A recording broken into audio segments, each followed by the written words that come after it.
Okay, students. So, a very welcome to all of you. Now, today we are going to move on to the next part of the topic, application of derivative. So, that is nothing but type 5, Rolle's theorem. Now, there are two theorems that we have to learn. एक है Rolle's theorem और दूसरा है Lagrange's mean value theorem.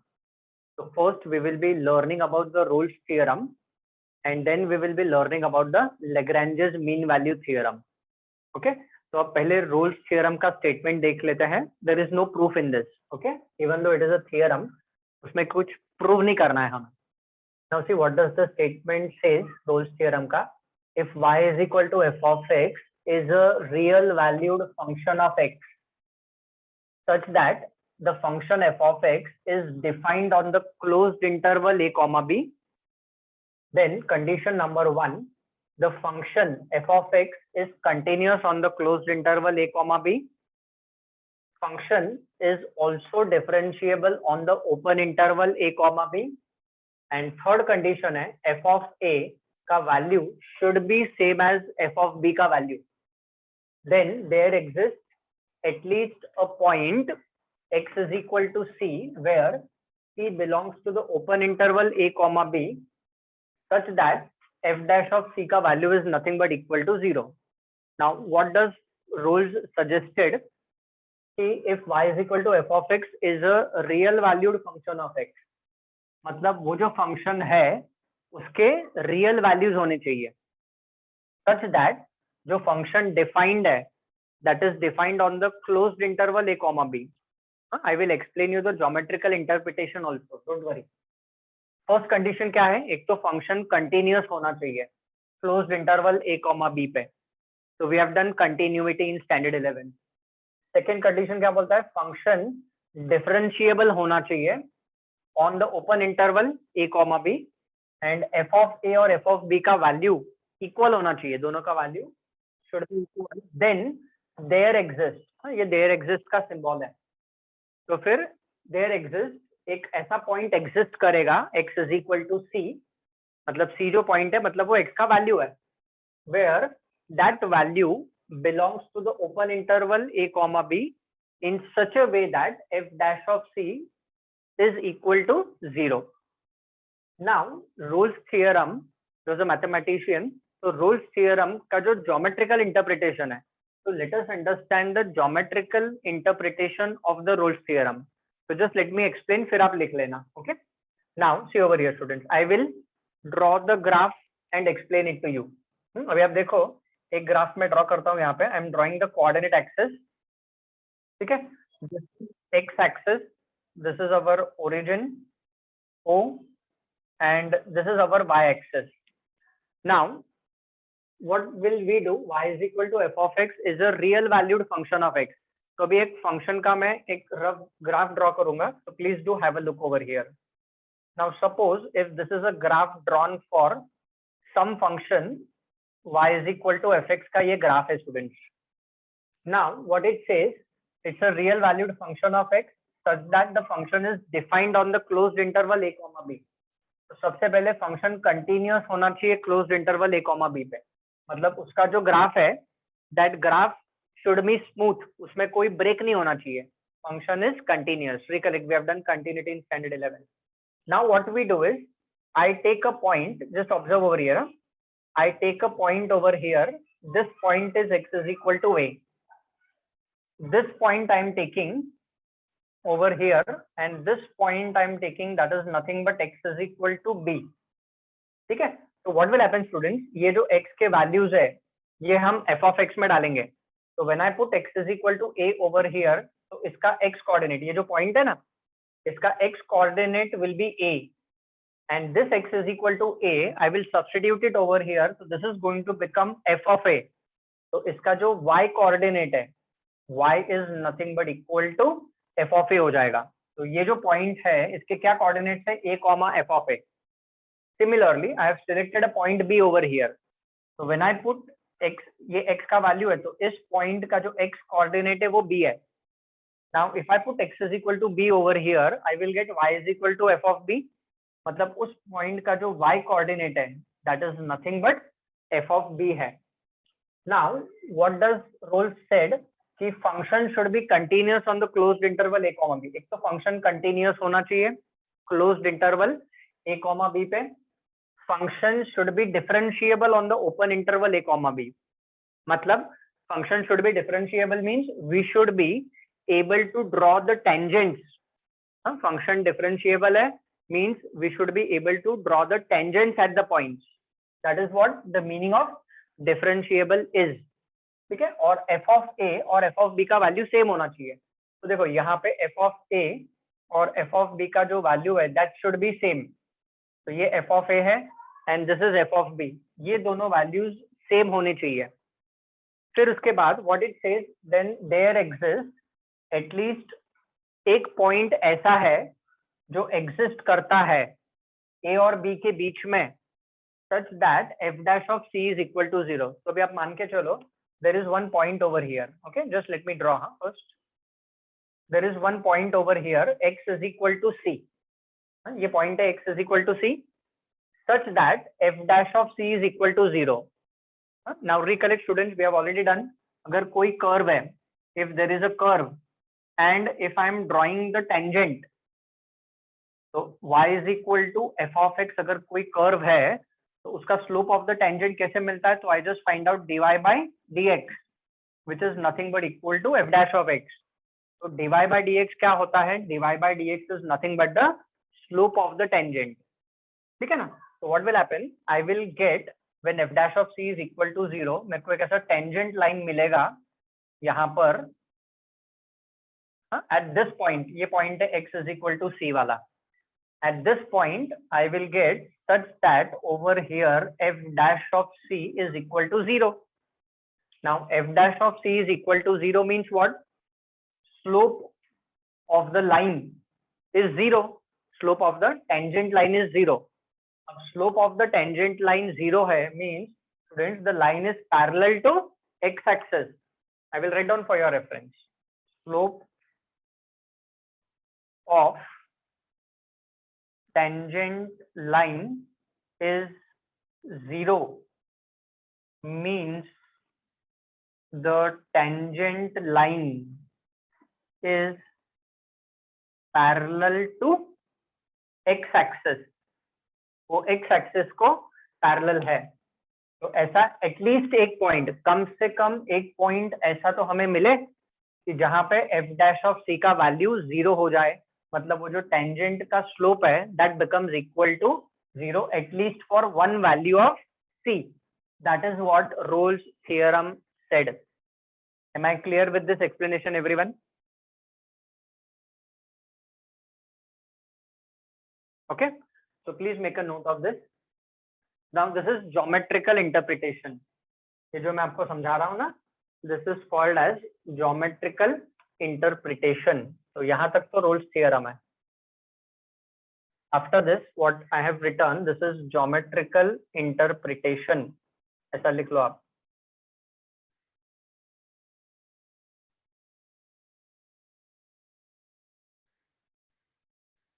Interpretation मतलब geometrical meaning है. This is the geometrical meaning. Please note down this. अच्छा, similarly इसका graph ऐसा उल्टा भी रहेगा. अगर फंक्शन का ग्राफ ऐसा भी है, I will explain. See I will explain you all the details. अभी सपोज ये डायग्राम में ऐसा ड्रॉ करता हूँ, यू कंटिन्यू, आप ये ड्रॉ करते रहो तब तक. एक्चुअली 3 डायग्राम है आपको समझाने के लिए, तीनों ड्रॉ करूंगा मैं. अभी सपोज ये फंक्शन है, okay, and this is the function, graph of the function y is equal to f x.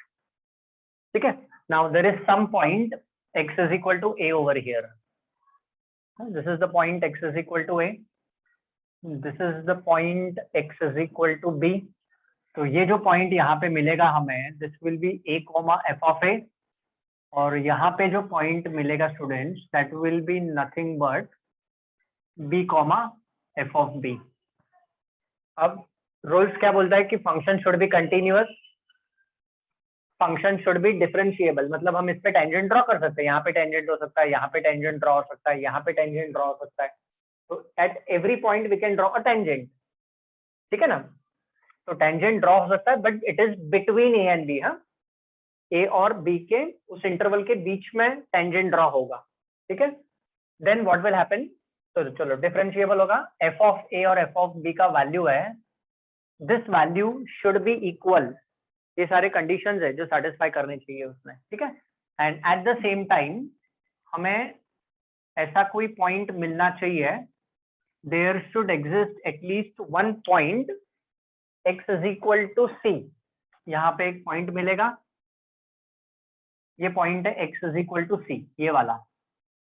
इस पॉइंट के लिए f dash of c becomes equal to 0, and as you can observe, this tangent line which is tangent to the curve, this is parallel to x axis, ठीक है। ये हमारा x axis है students, और ये हमारा y axis है, origin आपको पता है, this is xo x dash, this is yo y dash, जैसे यहाँ पे होता है this is xo x dash, यहाँ पे ये है yo y dash.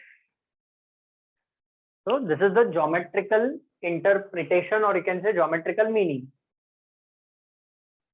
Interpretation, P-R-E नहीं P-R-E, interpretation.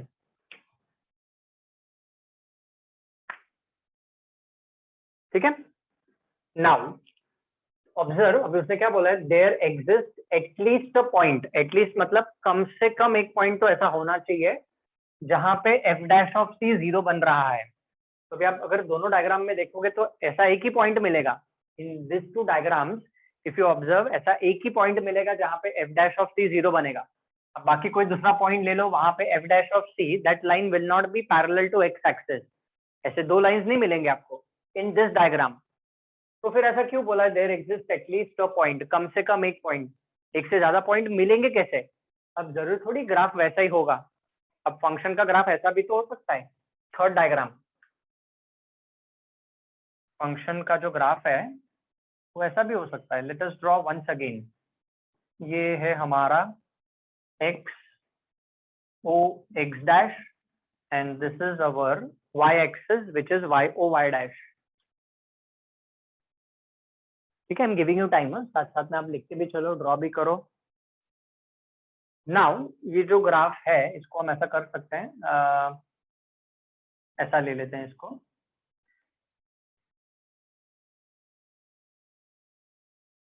ठीक है। Let us do it this way. Now what will happen students, as you can observe, यहाँ पे हम एक पॉइंट ले लेते हैं in the beginning, this is x is equal to a and there is some point over here that is x is equal to b, it is between this interval, within this interval. तो यहाँ पे जो point मिलेगा ये a comma f of a होगा। This is graphically we need to understand कि क्या उसका मीनिंग है, and this is b comma f of b। अब क्या होगा, f ऑफ a और f ऑफ b का जो वैल्यू है, that value should be equal. So I just join these two points. वो थोड़ा जरा ग्राफ में ऊपर निकल गया है, ऐसा करते हैं, एक थोड़ा सा यहाँ पे ड्रॉ कर देता हूँ मैं। यहाँ पे एक पॉइंट है, let's take this point as x is equal to b and ये वैल्यूज इक्वल है, मतलब उसका जो डिस्टेंस है, हाइट सेम है, f of a is same as f of b value, ठीक है। तो अभी आप देखो कितने पॉइंट्स पे टेंजेंट ड्रॉ हो सकता है curve parallel to f dash of c, ऐसे there exist at least a point x is equal to c such that f dash of c becomes 0, means the tangent line f dash of c equal to 0 means tangent line parallel to x axis। तो देखो एक point तो इधर मिलेगा, तो we can say this point as x is equal to c1। तो देखो यहाँ पे एक टेंजेंट लाइन ड्रॉ हो सकता है, this tangent line is parallel to x axis. दूसरा एक पॉइंट यहाँ पे मिलेगा x is equal to c2, यहाँ पे भी एक टेंजेंट लाइन ड्रॉ हो सकता है, this tangent line is again parallel to x axis. और यहाँ पे भी और एक पॉइंट मिलेगा which is I can say x is equal to c3 where this tangent line is also parallel to x axis। तो इस वाले ग्राफ में कितने पॉइंट्स मिले, there are 3 points, x is equal to c1, x is equal to c2 and x is equal to c3 which belongs to the open interval a comma b। a और b के बीच में लाई करने वाले points हमें निकालने हैं। तो graph के ऊपर डिपेंड करता है कि वहां पे हमें एक पॉइंट मिलेगा कि 2 पॉइंट्स मिलेंगे कि 3 पॉइंट्स मिलेंगे, that totally depends on the function that is available with us. So this is the graphical interpretation of Rolle's theorem. Am I clear with this, everyone? समझ में आ गया आपको? What I'm trying to explain is? Yes, sir. Okay. बस तो हमें तो ये तो graphical interpretation just for your reference I'm explaining in this detail, you know. Entrance में भी हमें काम आएगा ये सारी चीजें. Now हमें क्या याद रखना है जब हम प्रॉब्लम सॉल्व करेंगे? हमें सिर्फ इतना याद रखना है कि एक तो फंक्शन कंटिन्यूअस होना चाहिए. तो continuity we already know, we have done it in standard 11. Function differentiable होना चाहिए, तो differentiability also we can check of the function. F of a और एफ ऑफ बी का वैल्यू इक्वल होना चाहिए. These are the 3 main condition of the Rolle's theorem. अगर ये तीनों कंडीशंस सैटिस्फाई होते हैं तो ऐसा एक वैल्यू एटलीस्ट कम से कम एक एक्स का वैल्यू ऐसा मिलना चाहिए जो इस इंटरवल के अंदर लाई करता है, within the interval, such that f dash of c becomes equal to 0. तो ये पार्ट हमें यूज करना है सॉल्विंग के वक्त. ये नोट डाउन कर लो आप.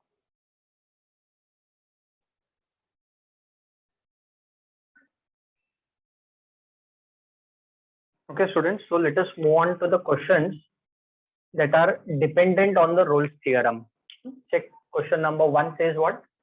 Check the validity of the Rolle's theorem for the following functions.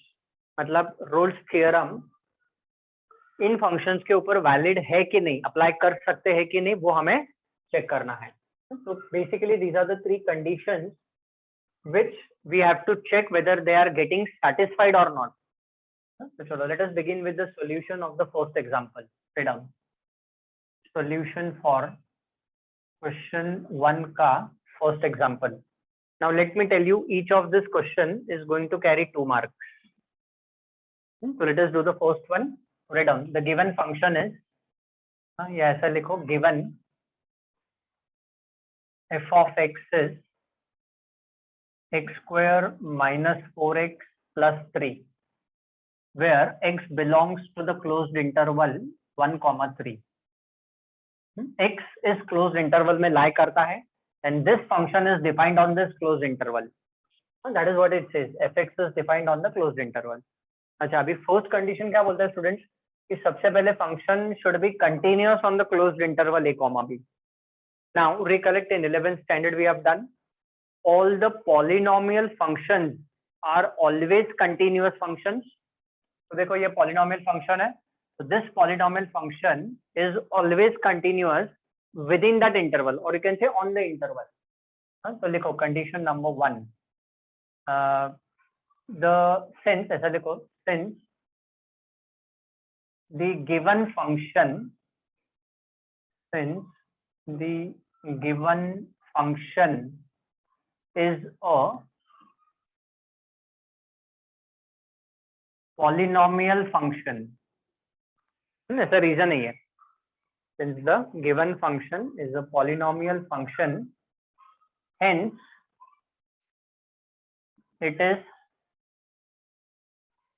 always continuous on closed interval 1, 3. Recollect continuity का part. We have done different kinds of function. Polynomial function continuous होता है, ठीक है. Then constant function continuous होता है. Trigonometry में sin x cos x function continuous होता है. So they are all continuous functions. So first condition satisfy हुआ क्या? Yes, हो गया first condition satisfy. Function continuous है. Now let us talk about the second condition. Is the function differentiable on the open interval? So yes, the function is also differentiable on the open interval. तो ऐसा लिखो, the function, क्या ऐसा लिख सकते हो, the given function is also differentiable. The given function is also differentiable on the open interval 1, 3. Generally जो भी प्रॉब्लम्स दिए होते हैं they are always continuous and differentiable. 90% of the problems they are always continuous and differentiable, तभी गाड़ी आगे बढ़ेगी. Hardly there are 1 और 2 प्रॉब्लम्स ऐसे होते हैं जहाँ पे फंक्शन डिफरेंशिएबल नहीं होता है, वो भी हम करेंगे. तो फंक्शन कंटिन्यूअस आ गया, फंक्शन डिफरेंशिएबल आ गया. अब थर्ड कंडीशन क्या चेक करना है, is f of a equal to f of b, वो भी तो चेक करना पड़ेगा ना थर्ड कंडीशन. तो अभी थर्ड के लिए now compare the closed interval with the given closed interval. तो देखो a का वैल्यू 1 है एंड b का वैल्यू 3 है. तो write down for your reference here value of a is 1 and value of b is 3.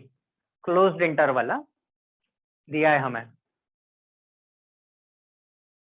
तो नाउ एफ ऑफ ए और f of b का वैल्यू चेक करना है. तो ये फंक्शन है ना, तो इस फंक्शन को चाहिए तो आप इसको इक्वेशन 1 दे दो.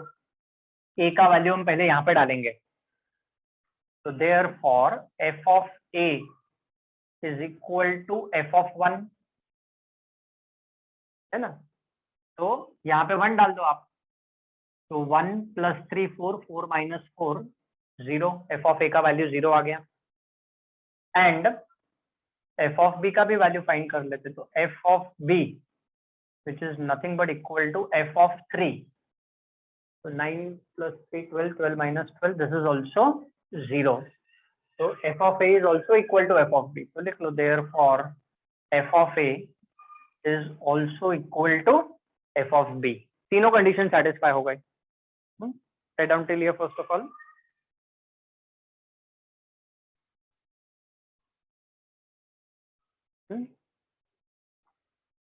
So it's a very simple procedure till here. अभी क्या है, all the conditions are satisfied ना. तो चलो लिखो नेक्स्ट लाइन पे, is it done till here? Yes, sir. Okay, very good. अभी आप लिखो आगे. Thus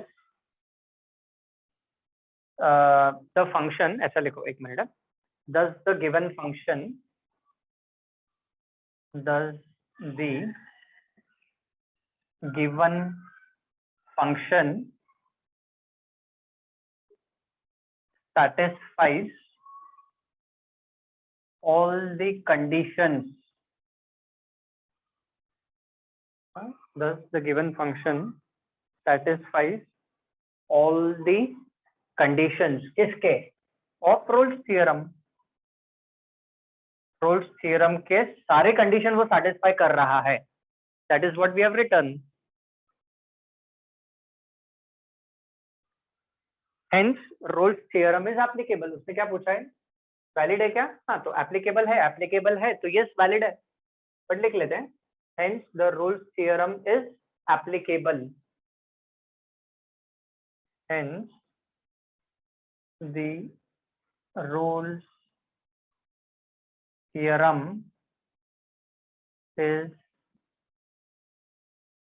applicable. मतलब Rolle's theorem अप्लाई कर सकते हैं. And therefore Rolle's theorem is valid. Next step. Therefore Rolle's theorem is valid for the given function. मतलब ये जो फंक्शन उसने दिया है उसके लिए रोल्स थ्योरम वैलिड है. That is how it works. Problem is over. ये वाला पार्ट नहीं करना है. देयर एग्जिस्ट एटलीस्ट सी वाला part is not to be done. जब हम वैलिडिटी चेक करते हैं ना तो ये नहीं करना है. ये कब करेंगे, जब वेरीफाई आएगा. There are two things. एक तो हम वैलिडिटी चेक करते हैं, मींस रोल्स थ्योरम एप्लीकेबल है कि नहीं. वो ऐसा भी क्वेश्चन पूछ सकता है, check whether the Rolle's theorem is applicable. तो एक ही बात है, रोल्स थ्योरम एप्लीकेबल है तो ही रोल्स थ्योरम वैलिड होगा. देखो ना, रोल्स थ्योरम एप्लीकेबल है इसीलिए रोल्स थ्योरम वैलिड है. तो वो ये क्वेश्चन ऐसा घूम के भी पूछ सकता है कि check whether the Rolle's theorem is applicable. तो एप्लीकेबल है तो यहाँ तक लिख देने का. वैलिडिटी पूछा है तो वैलिड. ऑब्वियसली अगर एप्लीकेबल है तो वैलिड है, एप्लीकेबल नहीं है तो वैलिड नहीं है. अच्छा, एप्लीकेबल है कैसे मालूम पड़ेगा एप्लीकेबल है कि नहीं है? तो ये जो कंडीशंस है ना, ये तीनों कंडीशन उसने सेटिस्फाई करनी चाहिए. if all the three conditions are satisfied, only then Rolle's theorem is applicable. अभी suppose अगर ये दोनों का वैल्यू इक्वल नहीं आया तो Rolle's theorem is not applicable, है ना, अप्लाई नहीं कर सकते. तो तीनों कंडीशन साइमल्टेनियसली सैटिस्फाई होने जरूरी है. Am I clear with the solution, everyone? Yes, sir. Okay, very good. Please make a note of this. Then we'll move on to the next example. ये वैलिडिटी वाला भी प्रॉब्लम करेंगे. Validity वाला किया है, ये जो इसका वाला है, देयर एग्जिस्ट सी वाला पार्ट है, that part also we will be doing it. Verify वाला प्रॉब्लम हम बाद में करेंगे.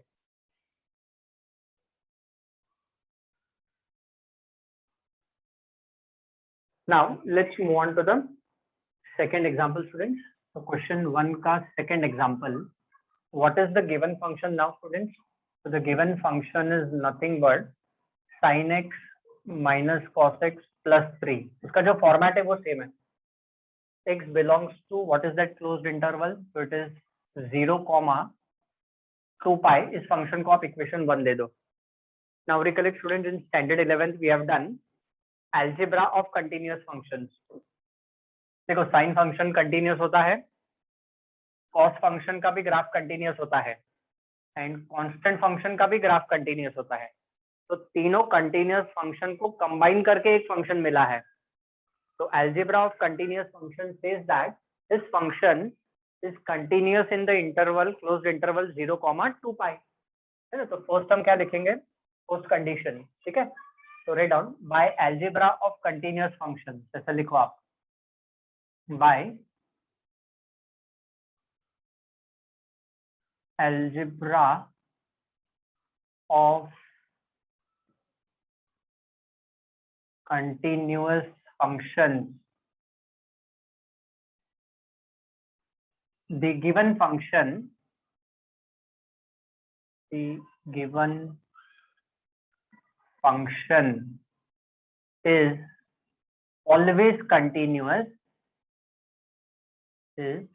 always continuous, on the closed interval 0, 2 pi. ठीक है. I hope you must have understood because we have done continuity in 11th. ये function sin x continuous है, cos x continuous है, 3 भी कंटिन्यूस है. तो recollect algebra of continuous functions. The function, is it also differentiable on the interval? So yes, it is also differentiable on the interval, open interval 0, 2 pi. 0, 2 pi पे ये function differentiable भी है. हाँ, मतलब उसका जो राइट हैंड डेरिवेटिव और left hand derivative same आता है, दैट इज डिफरेंशिएबल. और you can say differentiable means we can draw the tangent to the curve within these points. Tangent draw हो सकता है हर एक पॉइंट पे इन दिस इंटरवल. डिफरेंशिएबल का वो भी मीनिंग होता है. अभी हमें देखना है एफ ऑफ ए और एफ ऑफ बी का वैल्यू इक्वल आता है कि नहीं आता है. तो here what is the value of A? So a is 0 and b is 2 pi. So f of 0 है ना, f of 0 फाइंड करना है. तो इसमें आप x is equal to x के जगह पे 0 डालो, तो -1 + 3, so this is 2. f of 2 pi, f of b is 2 pi. sin 2 pi का वैल्यू तो 0 होता है, cos 2 pi का वैल्यू 1 होता है, -1 + 3, तो ये भी 2 आया. So therefore f of a is also equal to f of b. तो तीनों कंडीशन सेटिस्फाई हो गए ना, कंटिन्यूस भी है, डिफरेंशिएबल भी है, और दोनों का वैल्यू भी इक्वल है. तो copy the same statement that we have written in the previous problem. क्या लिखा था? thus the given function, ऐसा लिखो आप, thus the given function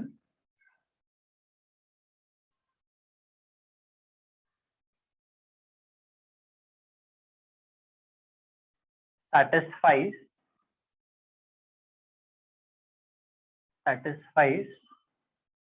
all the conditions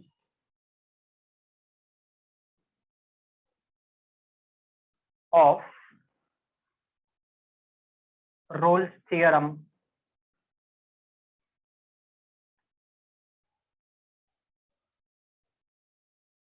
it satisfies all the condition of Rolle's theorem. Hence, Rolle's theorem is applicable. Hence, the Rolle's theorem, ऐसा देखो आप, same statement, copy paste करना है खाली आपको. Hence, the Rolle's theorem is applicable to the given function. Understood? Is applicable to the given function. Hence, or therefore, Rolle's theorem is valid. Final answer. Hence, Rolle's theorem is valid for the given function. Hence, Rolle's theorem is valid for the given function.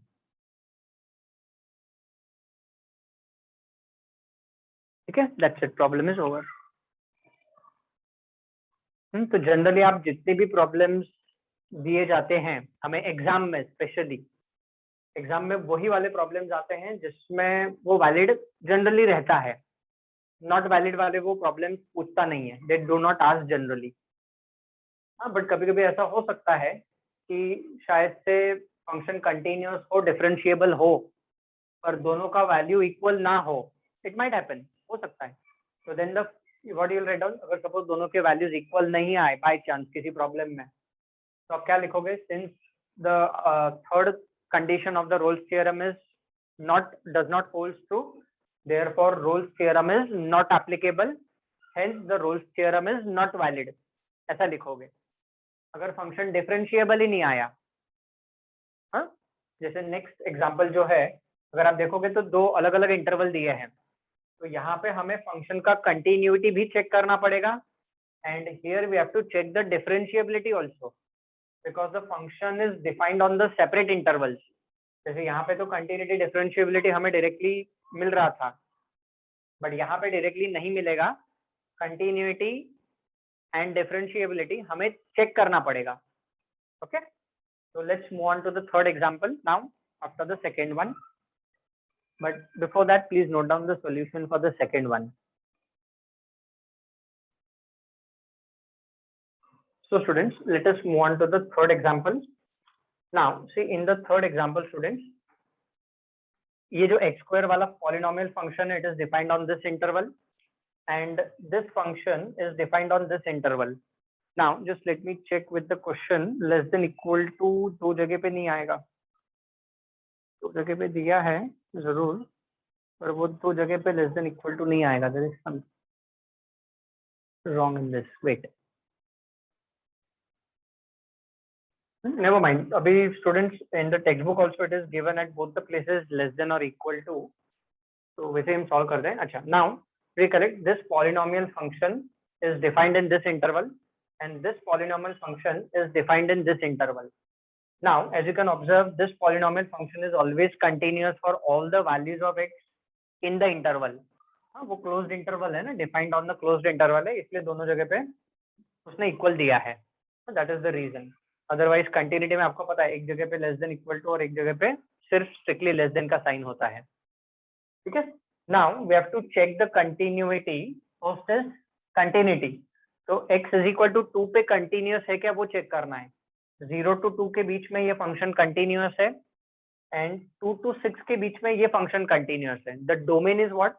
The domain is closed interval 0,6. देखो, this is the domain and real number is the range. ये domain होता है और ये range होता है. This is input और ये आउटपुट होता है.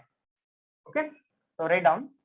बाकी सारे पॉइंट्स पे 0 to 6 में सारे पॉइंट्स पे फंक्शन कंटिन्यूअस है, सिर्फ 2 पे हमें चेक करना है. तो आप ऐसा लिखो, टू चेक द कंटिन्यूटी. अच्छा, सबसे पहले तो गिवन फंक्शन लिख लो आप. Write down, given. What function is given? तो एफ ऑफ एक्स इज, एक तो x² दिया है और दूसरा 6 - x दिया है. If 0 less than equal to x less than equal to 2 और यहाँ पे 2 less than equal to x less than equal to 6. So the domain is closed interval 0,6. तो भी आप ऐसा लिखो, to check the continuity, to check continuity at x equal to 2. So we will do LHL and RHL वाला procedure. ठीक है? So let us first find out LHL. So what is LHL, students? So limit x is tending towards 2 minus fx. So at this point, limit x is tending towards 2. 2 minus means x का value less than 2. Recollect limits वाला part, limits continuity में हमने ये किया हुआ है. तो 2 minus में कौन सा फंक्शन आएगा? तो it is a polynomial function, x का वैल्यू 2 डालेंगे तो LHL का value is 4. Recollect, we have done this already in standard 11. Now let us find out RHL also. Right hand limit का भी वैल्यू फाइंड करेंगे हम स्टूडेंट्स. तो right hand limit का वैल्यू क्या आएगा? तो it is limit x is tending towards 2 plus fx. So that will be equal to limit x is tending towards 2.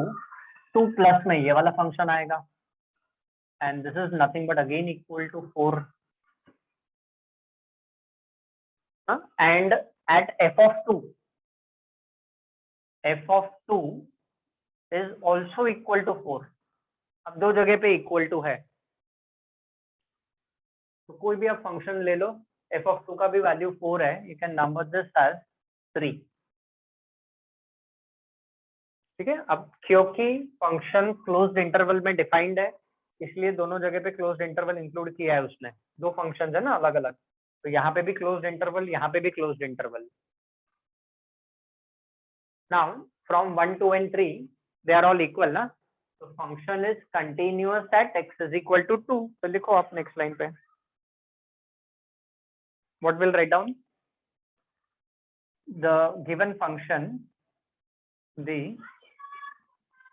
given function is continuous at x equal to 2. Why? Reason क्या है? LHL का value, RHL का value और function का value at that point all the three are equal. ये तो लिख लो from 1, 2 and 3. तो लिख लो from 1, 2 and 3 the given function is continuous at x is equal to 2. Recollect, continuity किया है हमने. Now students, we have to check the differentiability at x is equal to 2. है ना? तो आप ऐसा लिखो, we now write down to check differentiability. To check differentiability. ये देखो सब अंडरस्टैंडिंग बेस्ड है. See how they are connected. To check differentiability at what point? At x is equal to 2.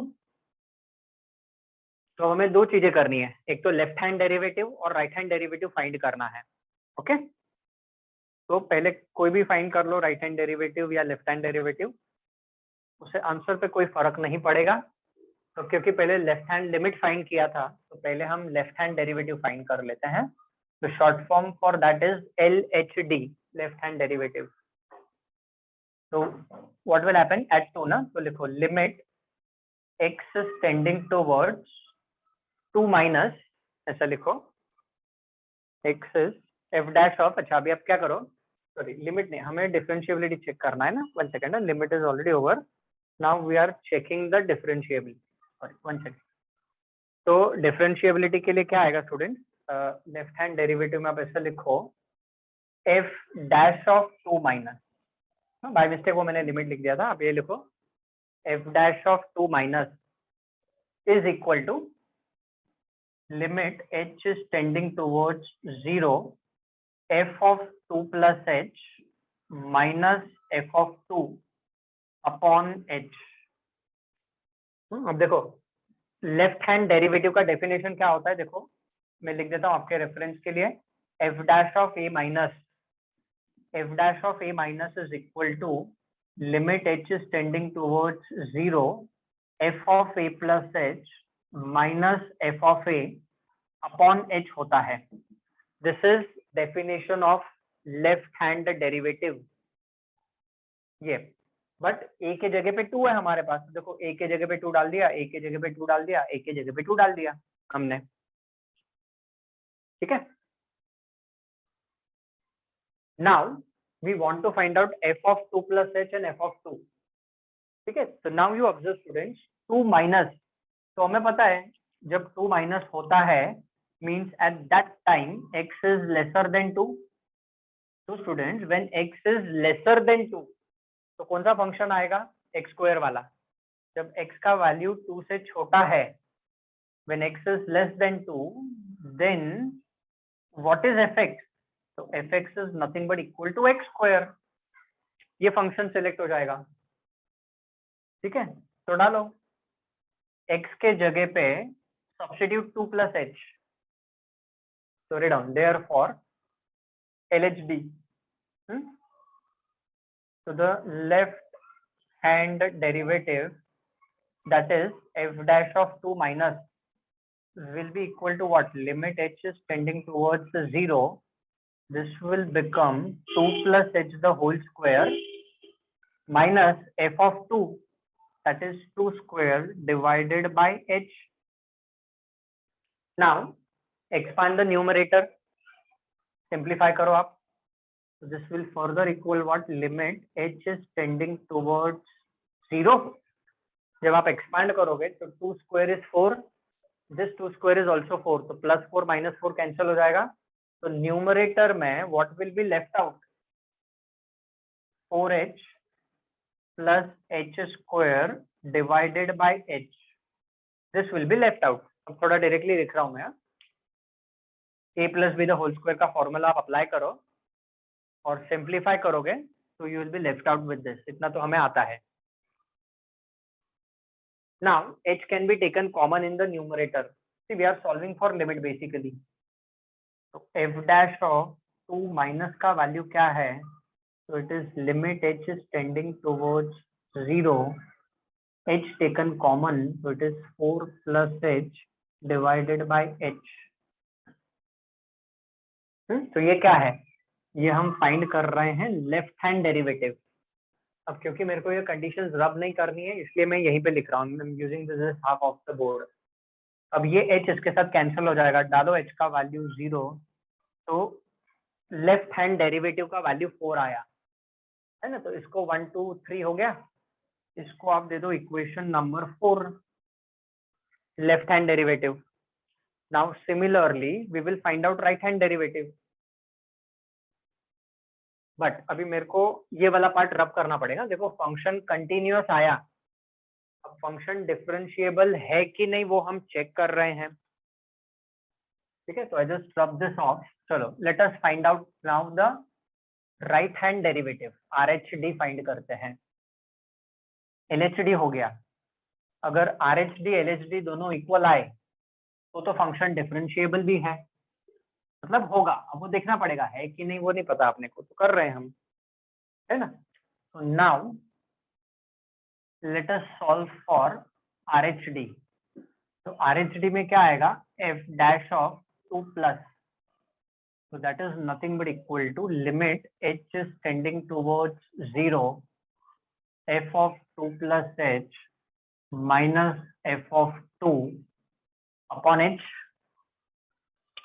Definition है, राइट हैंड डेरिवेटिव का क्या definition है, f dash of a plus क्या होता है, limit h is tending towards 0, f of a plus h minus f of a upon h। ये RHD का definition है, ठीक है। Please write down till here. अभी फंक्शन सिलेक्ट करना है, तो now 2 plus means x is greater than 2, x is greater than 2 तो ये वाला फंक्शन आएगा, ठीक है ना। तो ये मैं रब कर देता हूँ f dash of a plus वाला पार्ट। तो जस्ट आपको एक्सप्लेन करने के लिए लिखा हुआ है। तो हम क्या लिखेंगे, for x greater than 2 f of x is 6 minus x. So therefore RHD is what? F dash of 2 plus will be limit h is tending towards 0, x के जगह पे डालो 2 plus h, तो ये क्या हो जाएगा, ठीक है, 6 will remain same minus x के जगह पे 2 plus h डाला, ठीक है, ये हो गया f of 2 plus h का वर्किंग माइनस f of 2, तो 6 minus 2, ठीक है, whole upon in the denominator we are having h, solve and tell me this value, solve करके मेरे को इसका वैल्यू बताओ RHD का।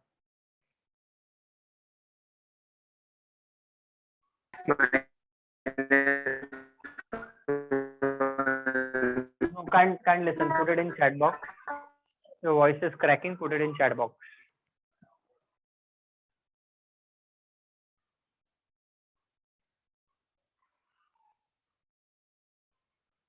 What is that value, students? Anyone else got that value? Solve करो, orally भी आप कर सकते हो। तो it is -1 आएगा, कैसे इवैल्यूएट करो, तो ये 4 हो गया, 6 minus 2 4 plus 4 minus 4 गया, माइनस h अपॉन h, तो h कैंसिल हो गया, तो -1 आ गया। Check, everyone got this value, RHD का वैल्यू -1 आ गया। Yes, okay, yeah, okay, number that as equation 5. Now what we observe, since LHD का वैल्यू देखो 4 आया था, RHD का वैल्यू -1 आया, तो दे आर नॉट इक्वल ना, तो ऐसा आप लिखो, since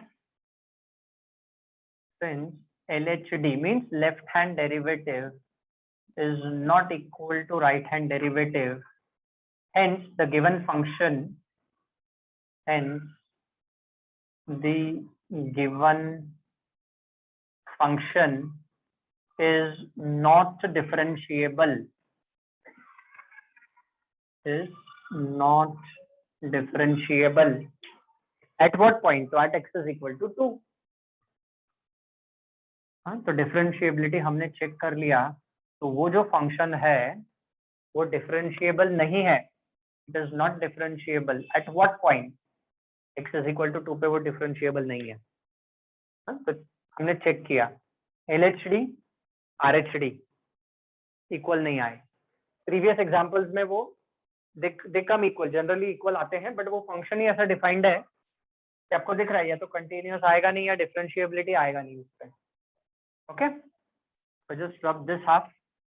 Now problem is not yet over, final statement, validity valid है कि नहीं वो हमें लिखना बाकी है, that is still to be written, okay, but problem is almost over as you know.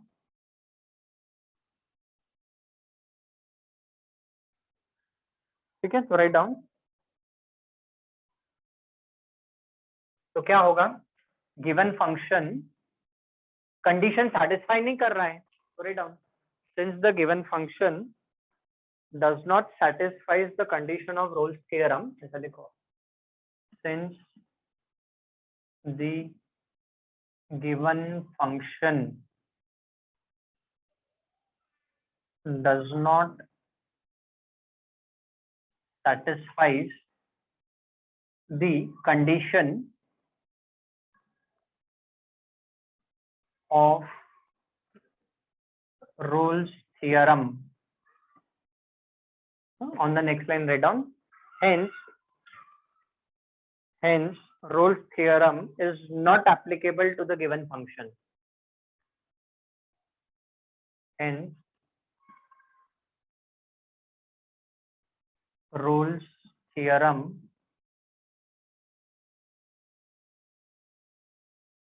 is not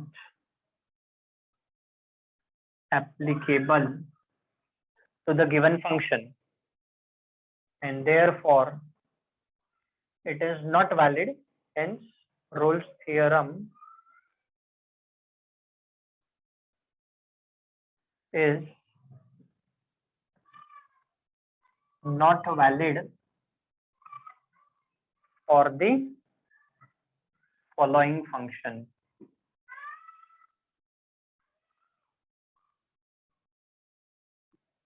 ठीक है, so that is how this problem is over. Okay, please make a note of this. चलो तब तक और एक problem लिख देता हूं, इसको भी हम कर लेते हैं. Late us do one more problem. It's an extra problem. ये फोर्थ वन है. Function is x square minus 2x plus 3. f of x is x square minus 2x plus 3. This is the function and x belongs to closed interval 1,4. ये interval ले लो आप. चलो solve this problem. Let's check whether it is applicable और no. तो आपको पता है क्या करना है इसमें. फोर्थ वाला एक एक्स्ट्रा एग्जांपल है. Just rub off this procedure. Check करो, स्टार्ट डूइंग इट. शॉर्ट में मैं लिख दूंगा इसका solution. Since time is left out, we are taking down one extra problem.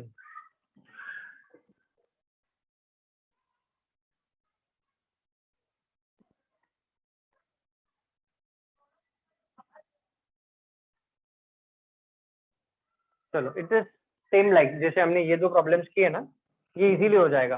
This will not create any problem to us.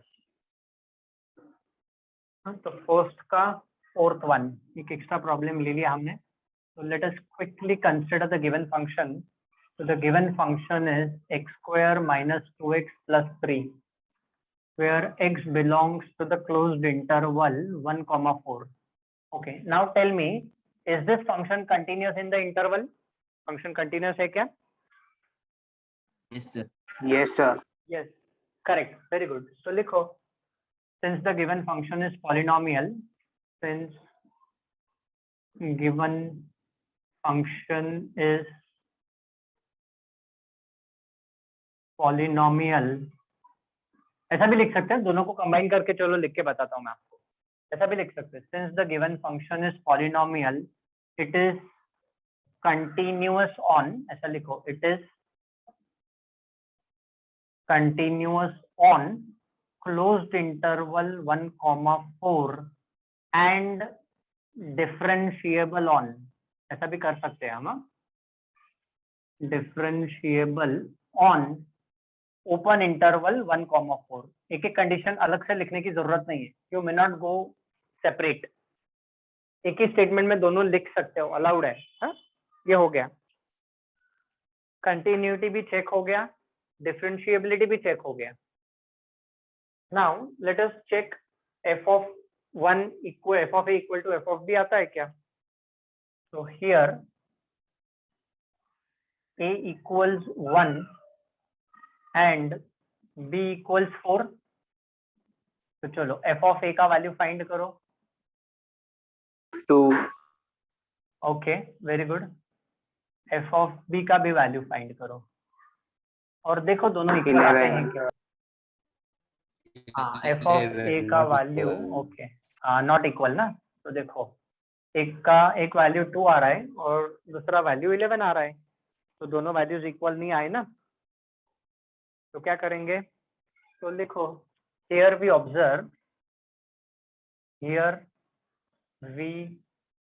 Observe that f of a is not equal to f of b.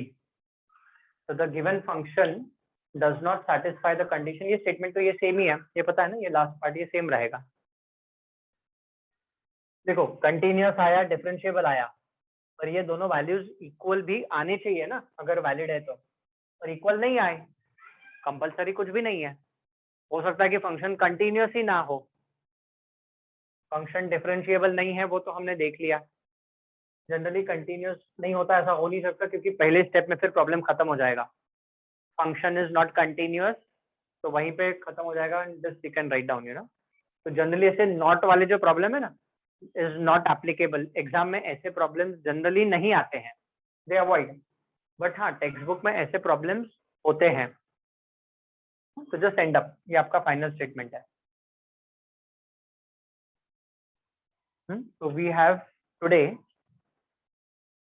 checked the validity of the Rolle's theorem. हाँ? ये question आपको ऐसे भी पूछ सकता है. Check whether the condition of Rolle's theorem are satisfied. You can ask us this way also. हाँ? लिख लो चाहिए तो. Check whether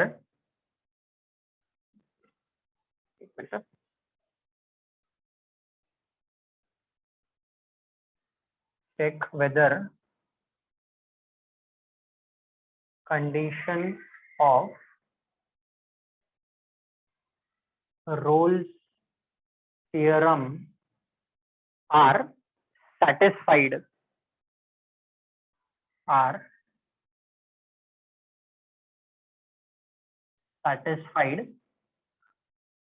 For the following functions. जैसा भी पूछ सकता है वो. For the following functions. So instead of asking this, he can ask this. But ठीक है, एक ही बात है. तो यही तीनों कंडीशन हमें चेक करना है. फंक्शन कंटिन्यूअस है, डिफरेंशिएबल है, इक्वल है. तो check whether the condition of Rolle's theorem are satisfied. तो अगर तीनों सेटिस्फाई हुए तो आपको लिखना है yes the condition of Rolle's theorem are satisfied. Validity है तो ये वैलिडिटी. वेरीफाई अलग से करना है. वेरीफाई में ये देयर एग्जिस्ट वाला पार्ट आ जाएगा. हाँ, that will do it. In the next lecture we are going to do that only, जिसमें ये देयर एग्जिस्ट वाला पार्ट भी वेरीफाई में आता है. बट चेक में और वैलिडिटी में यहाँ तक ही होता है. It is still here only. 1 2 3. I hope everyone understood today what we have done completely. समझ में आ गया आपको? Okay, very good.